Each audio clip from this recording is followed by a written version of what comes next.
So I think the main benefit for us and for the whole team is we can make the artist's impression become reality. Back to 2023, then we were approached by Tai Kwun and the artist Alicia, and about a special project in prison yard. So by that time, we didn't know what's the story about.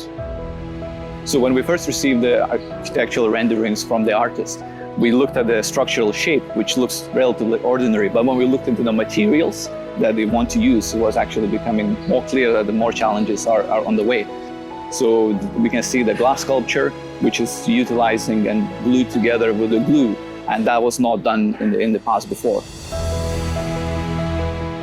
One of the major challenges for this project is all the construction material were new from the Hong Kong perspective, and the structural stability system was a bit unusual from the local practice. And we as an engineer to work with artists to make sure the buildability is achieved, at the same time we'll protect the design intent. We're adding a lot to the innovation aspect as well, because the normal building materials, they're very well sculptured, and there is a lot of laws and regulations which regulate them, the use.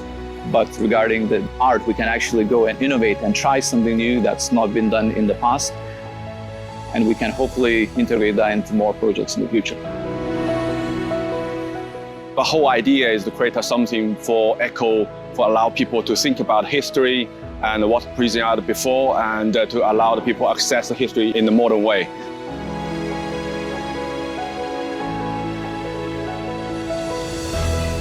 Yeah, the project had to use some special glass material, which is everything handmade, because architectural, the artist's vision of the project.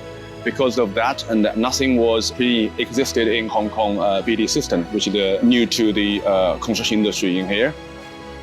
And also, by looking at the overall structure system, it only can allow to use unconventional glue instead of use a conventional mortar, for example. And also, especially consider Hong Kong has a big typhoon season, and it's all at additional risk to the overall structural challenge. And here we go, and then now we have the project after 2 years of hard work. So one of the fun parts of this project for us as a structural engineer was the analysis and justification of the structure to make sure it's safe and stable for the public to use. So it was very rewarding during the opening event when we came to Tai Kwun to interact with the people, and they look at the structure and they don't understand how it works, and they will ask, how is the lintel working? How is the corners working? And that's, I suppose, that's one of our key goals as well, to hide the structure so everyone will have some of the guessing work to do of how this makes stable.